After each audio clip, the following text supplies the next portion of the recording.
大家好啊，各位粉絲，今日咧係3月24號啦，飛紙跳寶果噶啦喎，今日打寶果啊，麗花小姐一包係兌水1000斤嘅，我哋咧要2次稀釋啊，我哋倒落去2次稀釋，浸幾分鐘佢就用噶啦，倒落啲水嘅2次稀釋，浸幾分鐘就 OK 啦。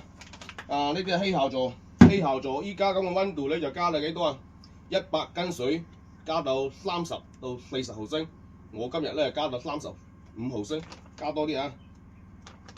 而家氣温高啊，呢幾日氣温都高啊，所以任何嘢咧都冇係千篇一律嘅，會隨時去改變嘅，自己咧亦要靈活去改變啫嘛。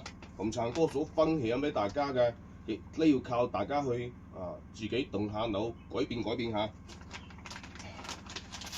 呢隻麗花小姐未準備好麗花小姐嘅朋友，揸緊時間備好啊！一包兌水1000斤嘅，50克就係100斤水。我而家打嘅飛機，我飛機打嘅咧，一包就打4畝。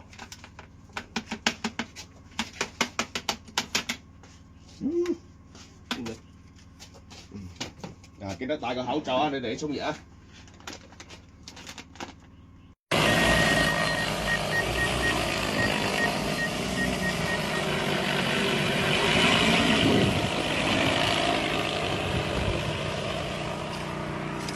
睇有沒有果呢？